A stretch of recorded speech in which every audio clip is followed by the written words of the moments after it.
Hello there. I am Sharon Roberson Pender. Welcome back.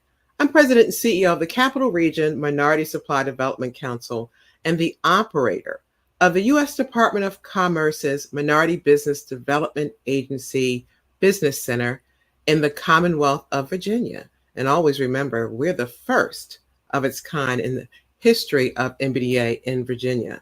As an organization, the Capital Region Minority Supply Development Council is one of 23 affiliate councils of the National Minority Supply Development Council. And our mission is to certify, connect, develop, and advocate for minority-owned businesses. This year, we are incredibly excited because we're celebrating 50 years of doing that. 50 years of advocating, connecting our corporate members with well-established, competitively viable minority-owned firms. This month is Asian American and Pacific Islander Heritage Month. This month, we are sitting down with some very special guests to celebrate and recognize their accomplishments. Today, we're having a conversation with Special Secretary Jimmy Rhee from the Governor's Office of Small, Minority, and Women Business Affairs. One of his responsibilities is to connect the small business community to the greater economic opportunities in both the public and private sectors. But Secretary Jimmy Rhee is a titan, somebody a force to be reckoned with. We're going to get into a conversation as we always do. We're going to draw it out and draw it near in terms of the conversation. But we want to, first, I need to earn my supper by recognizing those sponsors who are responsible, our premier sponsors, title sponsors who are responsible for what we do. The Exelon Company, under which there is the BGE and Exelon Company, and Pepco and Exelon Company, Capital One, AMCUS, Collaboration Redefined, one of our premier minority-owned businesses, and Raman Kumaran is the president, and SB and Company, Certified Public Accountants and Business Advisor, Grace Smith is the principal there. And of course, we have the MBDA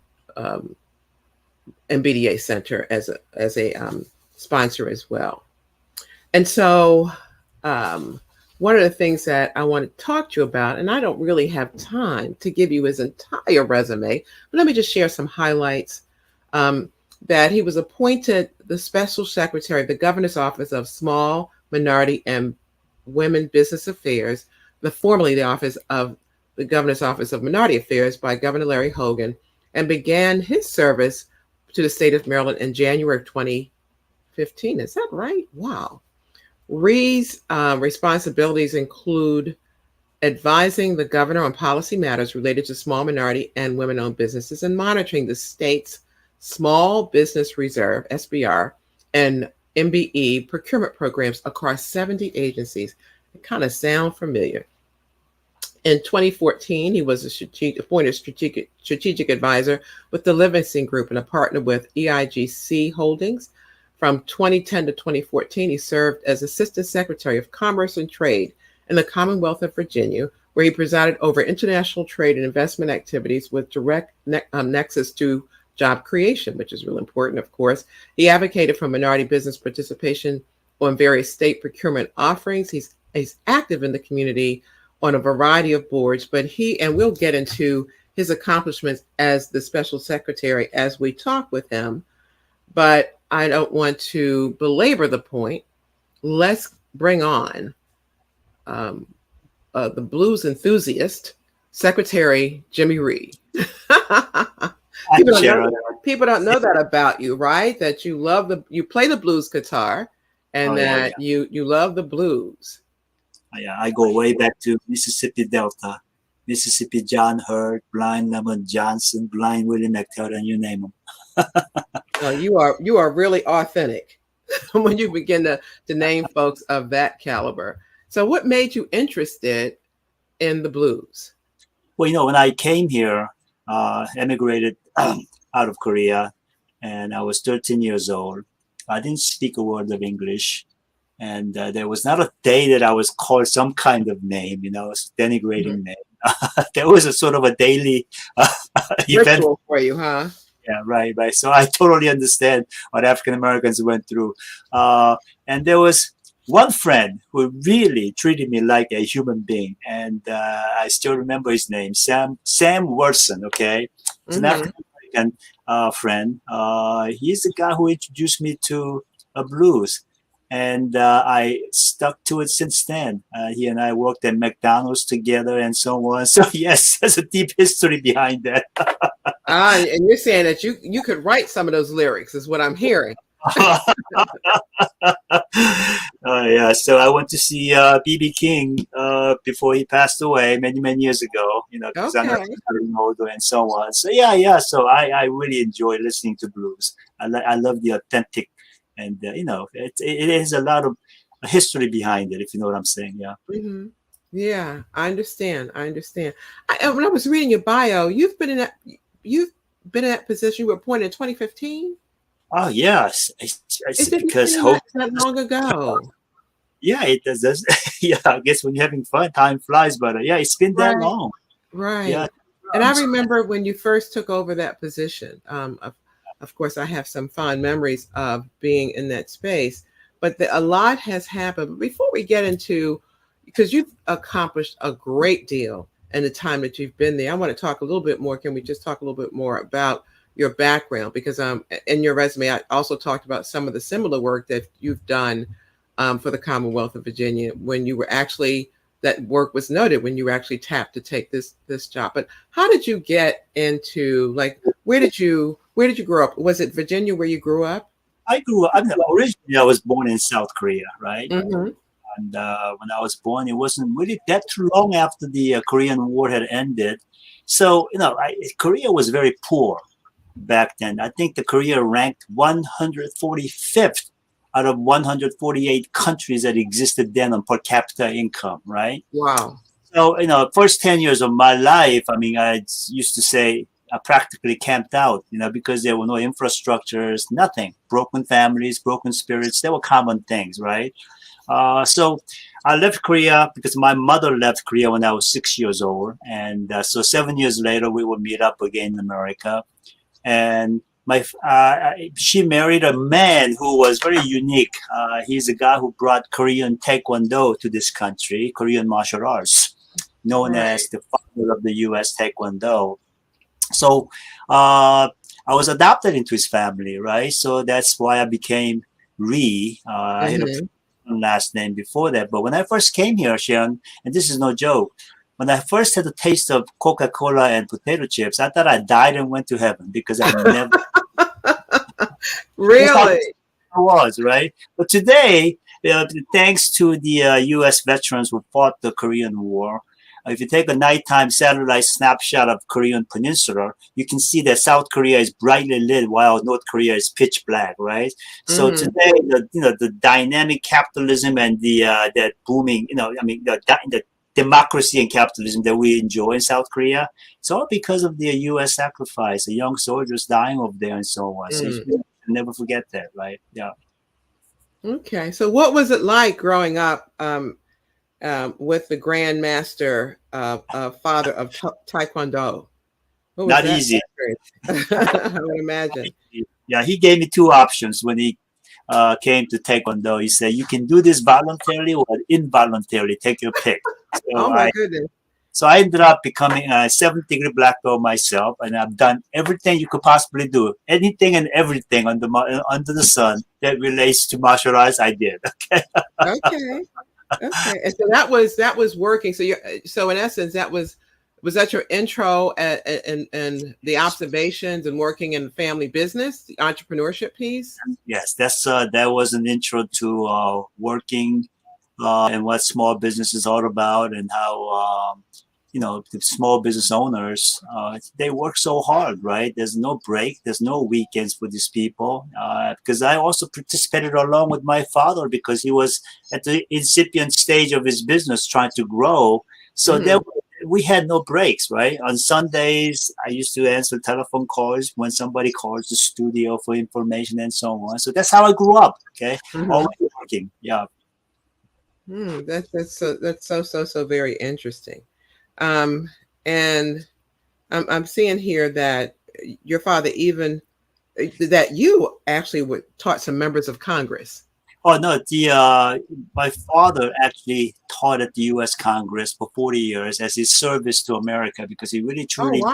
appreciated what America has done for us, right? The people that immigrated to this country. So as a service, that's what he did. So over the years, he's had about 400 plus U.S. House of Representatives and senators that received black belt from him, right? When I was a teenager, of course, I was a backup, right? When he couldn't go to Congress, I would go there and teach for him. So I remember teaching even Joe Biden. I remember him when he was a junior senator, and I taught him martial arts. Yeah, you know. Of course, back then, I didn't really care who he was. I was a teenager. I was more interested in football, right? And you did not know that you would be back on Capitol Hill in Yeah. another life. That is so interesting how just life comes full circle for you. And Yes. so what did you do prior to being appointed, and when did you get an interest in the area of minority business economic development? Actually, I've been a businessman all my life, right? I mean, I came here. The next day, my father put me in school, and then the following 1 month, I started cleaning studios, and so all my life I've been working here and there, right? Mm-hmm. So it's sort of it's natural, that's how you make a living, get in the business, right? That's my paradigm, right? That's what I was. Mm-hmm. And so I've been a businessman all my life. I've owned my own manufacturing to online software development companies to uh, government contractor. I was an SBA 8A firm before. Okay. My business background is very diverse. Okay. And so I'm very experienced, I guess, entrepreneur to some extent. Okay. I even have a startup business right now. Okay. That I invested in that relates to EV charging. So I'm always, you know, Always thinking. You have an entrepreneurial spirit in mind. and I always try Mhm. to position myself so there's a tailwind behind me because I want to keep up with the changes that are happening in the world, right? And so I'm aligned with the market reality. So I think about stuff like that all the time. Now, I have never been interested in politics, but because of my business background, I was recruited by this Virginia governor to run his commerce department's international trade and investment. So I used to recruit large companies from Asia and Latin Americas and so on. Um, and then after that, I went back to my partnership, and it's a gentleman named Hogan called me. I've never met him before, and that was the Mhm. first time I met him, and that's how it all began. Right. So you seem like you continue to make history along the way. You're the first Asian American to accept that particular post, which had been traditionally held by African Americans. And Yes. so let me go. I'm going to come back to that in just a moment. So while you were in Virginia, can you describe for us the kinds of things that you were doing for the Sure. governor of Virginia? Absolutely. I think some of the proudest achievements that I have accomplished there is, um, and my comment that I made to Governor Hogan really highlights that. Is when I first met him, I said, "Hey, Governor, score is 19-4," and what I meant was in Virginia we had recruited by up to that time a 19 Fortune 500 companies headquarters there, right? Whereas Maryland had four at that time. So Oh, he knew wow. what I meant, and I was really impressed that he knew what I meant, right? So I used to recruit large companies like Samsungs and LGs of the world from Asia, and then we would go around the country, deal with companies like Northrop Grumman to VW to Hilton Hotel to recruit them to Virginia, right? So that's what I used to do, right? So Hmm. and then from there, the one thing I realized was that there are laws that are written out there, whether it's FAA or whatever the agency, the federal agencies, that mandate certain minority participation, but it's never met. Since there's always, we'll try harder and harder, right? I mean, Right. companies that used to tell me that, look, Jimmy, this minority set aside, the handouts and giveaways, this is really a pain in the you know what. And Hmm. I came to realize that's completely myopic perception, completely wrong perception. So my response to those people was simply this: hey, you know something? You big guys, when you go to another country to export your goods, you do exactly the same thing what our social economic programs do here, which is this. You go to let's say you're exporting goods to Japan or something. You go to a Japanese government saying, hey, can you make the domestic Japanese people to buy my goods? Okay. What's the difference between that? You do that in the name of international trade. Here we do it in the social economic program called MBE. To me, it's exactly the same thing. It's to stabilize our society, make sure that there's a level playing field and equal access to many, many things. So it's exactly the same game that we're playing, right? Yeah. Right. I think it's outstanding to draw that analogy. And so you took over this position in 2015, and you've actually accomplished quite a bit during that particular time. So, one of which is to change the name of the office and to encompass more small business piece. Maryland became the #1 state in the nation, and then you have doubled, you've doubled the number of outreach events, and you've quadrupled the small businesses that you service. And 20 to 25% of all open solicitation of state-funded contracts are designated to certified small businesses. A lot has gone on. What do you attribute that to? I cannot take claim. Number one, I think we have a great leadership in Governor Hogan. And it starts from there. And number two, my staff, right? But also, and it's people like yourself before me that have laid certain foundations. So I can't really take any credit. Okay, I'm just part of the group that have made commitment to this space to improve it. Right. So I'm just part of the big group out there, people like yourselves. But there is one thing that I could say is this: I thought my responsibility related to economic development were jobs. Okay, right? It's although it's called BESBR veterans program and so on, but it's all about economic development, right?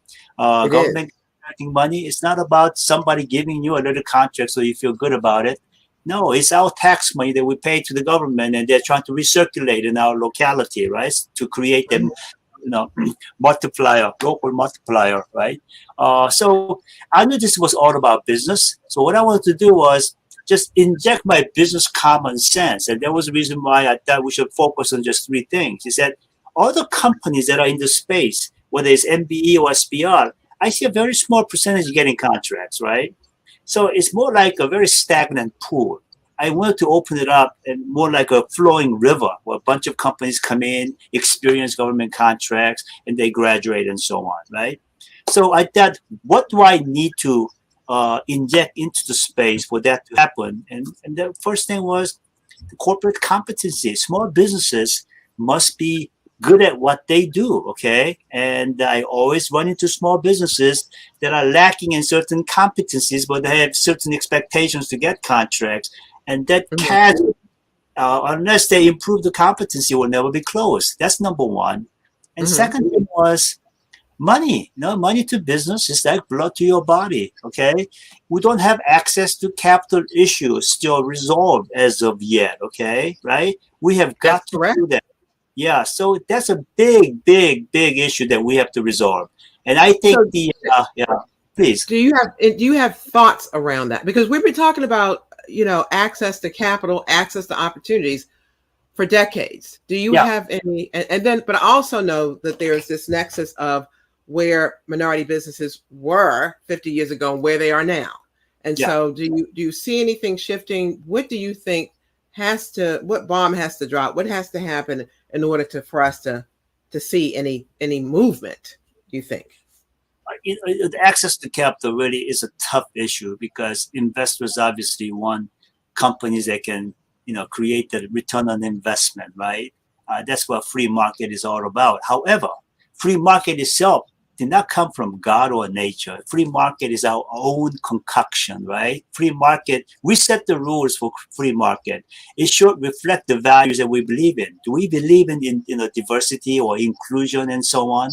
then we have got to somehow, develop policies that encourage minority lending, right? If you look at the new market opportunity zones, who benefits?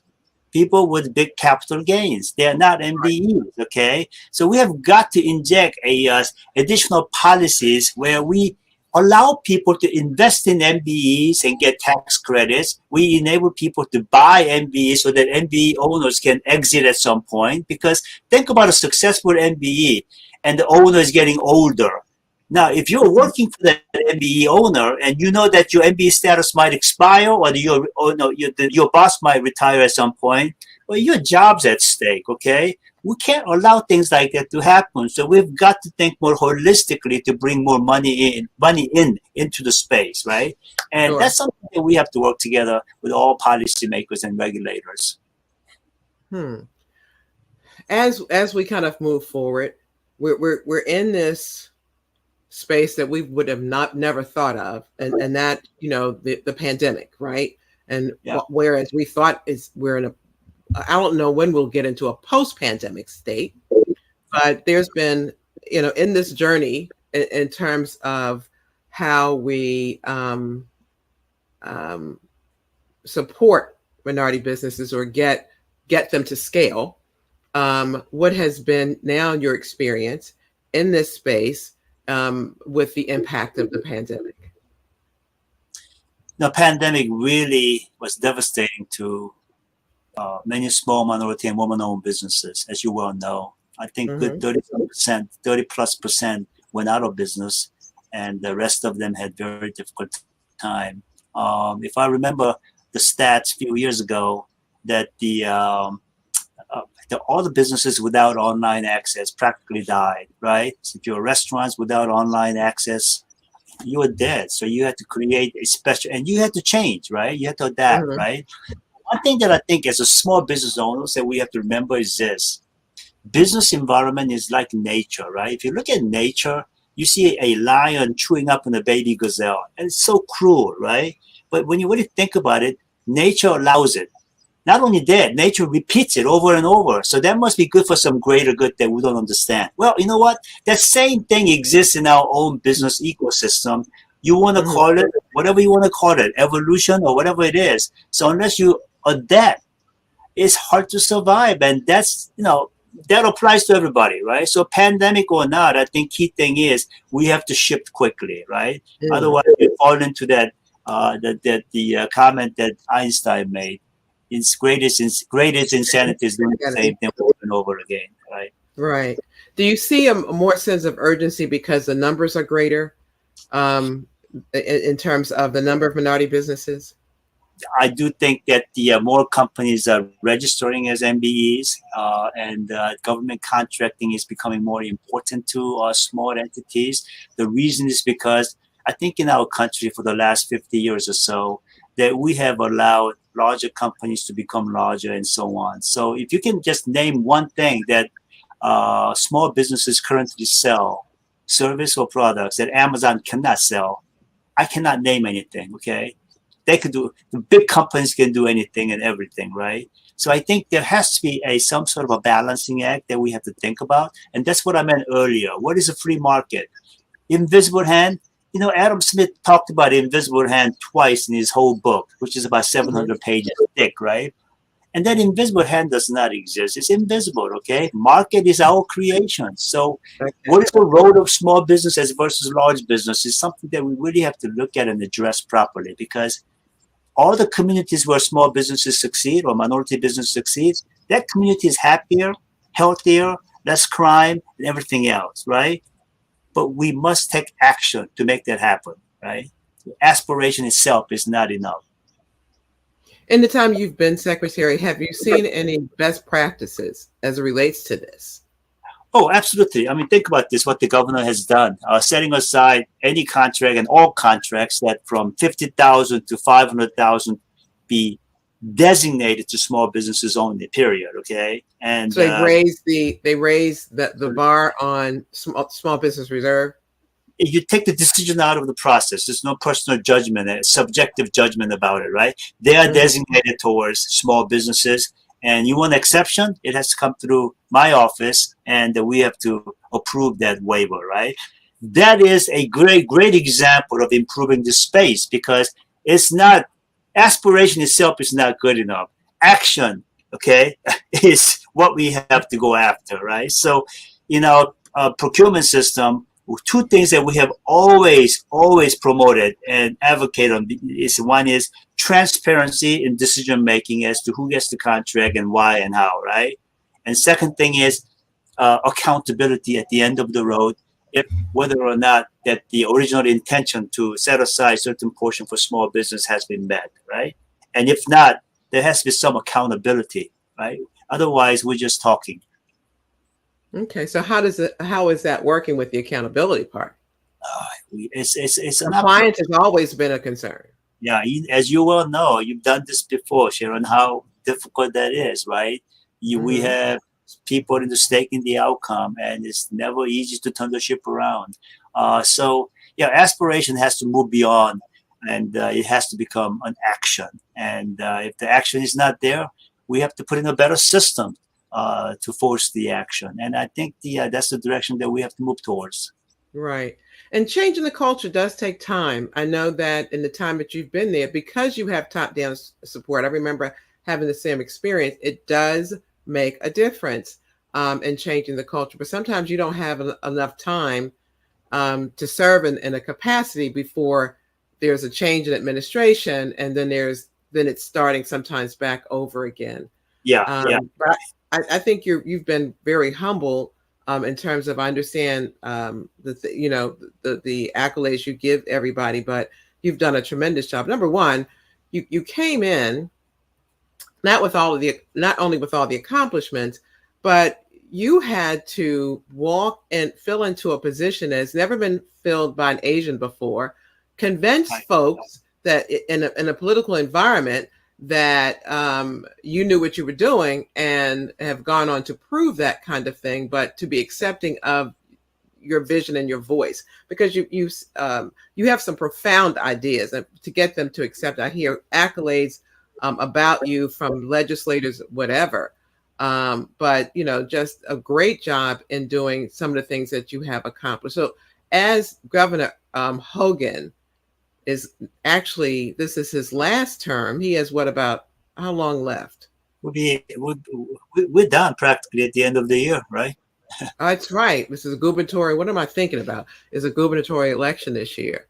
So let's walk away, Jimmy, with your greatest feats. What would those headlines be? I think that my greatest feat is something that is invisible, and which is this. I have seen so many legislations come and go concerning MBE space, as an example, right? And when I look at each legislation, tremendous commitment to space is shown there. Whoever proposed the legislation, you can see these people are genuine, right? And at the same time, from the market reality and business point of view, what I see is a band-aid. There was not a real surgery, right? So over the years, what I focus on is try to convey and educate the legislators that you have to look at the space holistically, all right? You cannot do something on this side and that side becomes imbalanced. Problem repeats, right? We cannot have that. So over the years, I focus on this holistic vision of how to fix this space, how to improve this space, and how to, motivate people so that the intention, whatever the vision, could be achieved. So to me, that is my greatest feat, okay? Conveying the information that's necessary for these people to create better legislation and create better regulation from the executive department's point of view. Okay, outstanding. I want to come back to that in just a moment. In the time we have left, I do want to talk a little bit about, because what happens internally within your organization is always impacted with what's happening externally. And over the last couple of years, we've seen a rise in kind of hate crime. I know you served on Governor Hogan's Asian American Hate Crimes Work Group. I just wanted to get a perspective. I always respect your perspective of what you've seen. It's been revealed that the anti-Asian hate crime increased by 339% last year compared to the year before, with New York, San Francisco, LA, and others. And there's been a significant part of overall 11% increase in suspected hate crimes reported to police across dozens of cities. But although African Americans, or Black Americans, I should say, remain the most targeted group, there was this, and continues to be, hate across America. I just wanted to get your perspective on that. Yeah, let me start out with a story there because my father passed away 4 years ago, Mm-hmm. and at the funeral we had all his students, about 3,000 people. They came there, and one of the guests was Bruce Lee's widow, Linda Lee. She was there to eulogize alongside Chuck Norris and so on. And this, and during the the funeral, I was emceeing the event, and the two guests that came in somewhat late. I knew the face, but because my mind was so wrapped up with the running the show that I couldn't remember who they were. Right? And they were familiar faces, and then few minutes later, I realized they are, the Jesse Jackson Jr. and his son, right? Because son was my father's black dog as well, right? And then I said, how do I introduce them? And one of the ways that I sort of serendipitously that came to me is this. When my father first came to this country, he was going through school to become an architect at University of Texas, right, in Texas. And he had a small karate school because, he couldn't give up his martial arts training and teaching and so on. But one day he realized there's a black student who always walked through the studio, but he came in through the back door, never through the front door. So my father was curious, so he asked him, why do you always walk through the back door? And not knowing the paradigm of that time, this black student explained to my father, separate but equal doctrine, right? So what they gave me was an opportunity to introduce Jesse Jackson, saying, hey, African Americans have been on the front lines fighting for social justice and equality, okay? And because of that, people like me, other minorities, Asians, Hispanics, whatever, we all benefit from there. We are in this game together, okay? And I just wanted to introduce the gentleman. So I introduced Jesse Jackson with that introductory statement. And I also said, by the way, that black student in his 80s now is sitting right over here, okay? Mr. Smith, stand up. You could have made up even if you try, right? It just happened. Right. When you do the right thing, I think I think you can use a story all the time for any situation. Sure. So I look at Asian hatred thing that's happening in this country, and it's a shame that it is happening. America is a great country, but America is a work in process, okay? It's not a finished product. The best thing about America is it has established a new set of values, okay? The liberty, the pursuit of happiness, and so on, right? And that's why we have a waiting line for people that want to come here because it's a land of opportunity. But that opportunity is just having a at-bat opportunity, okay? You may never get the pitch that you want, but you would have that at-bat opportunity. But the worst part of America is something that you and I constantly talk about. We talk about slavery, okay? The evils of slavery. If you're a Native American Indians, the Trail of Tears, okay? When their lands were taken away, right? Sure. Because of gold underneath, okay? And then when we talk about Asian hatred, my own experience as an early immigrant, but I go back hundreds of years. Racism against Asian Americans, Chinese Exclusion Act, Japanese internment, KKK going after Vietnamese after Vietnam War, okay? And after 9/11, what happened to white supremacists? They attacked and killed Indian American sheiks, right? Thinking they are Muslims, right? And then, of course, just a few years ago, in 2020, I think at Sam's Club in Texas, right? A man mistook 3 Asians, right? Father and 2 kids, 2 and 6 years old. And it took a knife and slashed their faces, right? Thinking that and blamed them for spreading COVID, right? For no reason, right? And then I remember when Trump calls COVID-19 Kung Flu, right? Yeah, I mean, right. Okay. And then, of course, Atlanta spa shooting where a bunch of Korean ladies got shot. So you have to ask why this kind of things happen. I mean, it's a puzzle, and there's a lot of misunderstanding about Asians. I think that we look alike, we think alike, we are all successful, we are model minorities, and so on. But I tell my community this, okay, bottom minority is really a message that, you're just being contrasted to other minority groups that they don't really appreciate and okay being with, right? That doesn't mean that we're doing well, okay? It means other people are not doing as well as we are. So it's Mhm. not Mhm. be proud of, okay? So you get the stereotypical kind of thing and get to the truth, right? So if you're an Asian, you experience this, whether you're born here or not. Somebody would ask you, where are you from? Mhm. And then you say, well, I'm from America. And then there's a second question. I mean, where are you really from? Yeah. Okay. You are Right. an American, okay? You are sort of a sort of visitor or a stranger, or you're not a main part of this country. So we understand. And then also Asians are quiet. We don't speak up. That's very true because that's culturally aligned that way, right? How many Right. people know that Asians spoke out against the racial hatred and they stood behind the Black Lives Matter? Not many know that, right? And how Mhm. many know that right after the COVID, it is Asian Americans that suffer the highest unemployment rate, okay? Higher than African Americans or Hispanics. That's a figure from BLS, okay? Bureau of Labor Yeah, I did not Statistics. know that. Okay. Yeah, yeah. So Mhm. all these things they don't know, right? They all think we graduate from Ivy League schools. No. If you're part of they come from Hmongs or Laos, other countries, 40% of them don't even graduate from high school. Okay. Mm. So there's a lot of things that I think we Asians need to go out and speak to the world. And this is us. Okay. There are 50 some plus countries. We have different languages. We don't all Yeah. look alike. Okay. We all have a different vision.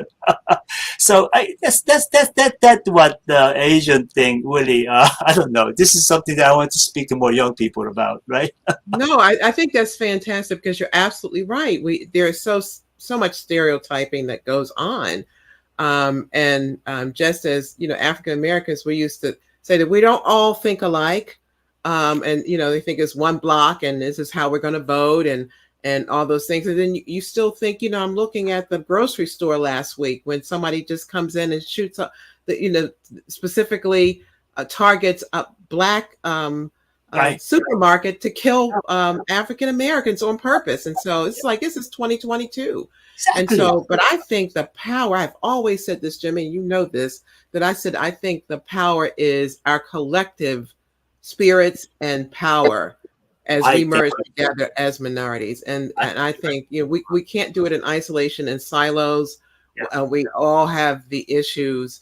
But until we can unite as Oh, minorities, you know, you that's, I think, is the solution. yeah, I think you said it right there. We're not all of us are in the same boat, but we are in the same storm, right? And that Mhm. storm is the gap, that chasm that Dr. King spoke about. You got two sets of laws, one that come from the above, one that from below that we make.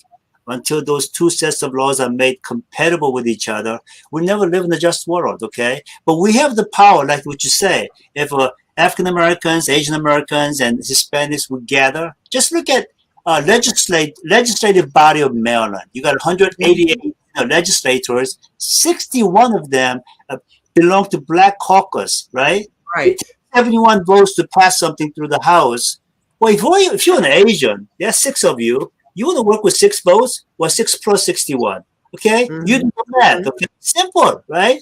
So Right. we got to combine our strength and share our experiences and struggles together. To me, that's a very important first step. And I think that is very profound statement by us, for us to end this conversation on. Secretary Jimmy Rhee, you are awesome. You continue to set the bar high. The rest of us are trying to catch up. I am, the legacy that you leave. I am waiting to see what's next.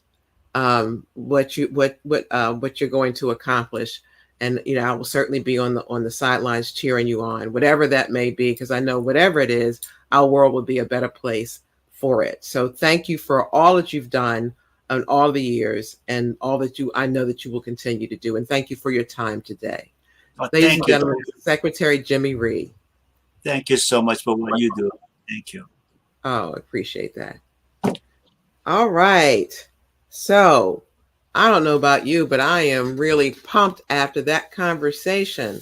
And as I shared with you earlier, we have an exciting year. But before um, we move on, let me tell you about a couple other things. I want to again thank our special guest today, Special Secretary Jimmy Rhee, the Governor's Office, the Maryland Governor's Office of Small Minority and Women Business Affairs. I know that you were impressed out of your minds, like I am always when it comes to Secretary Rhee. But before we go, let me acknowledge some additional corporate sponsors who support our mission. And for those who are listening without the visuals, I'm just going to quickly tell you that it's AARP, Allianz Science and Technology, AT&T, BAE Systems, BWI, Thurgood Marshall International Airport, the City of Baltimore, the District of Columbia Department of Small, Local, and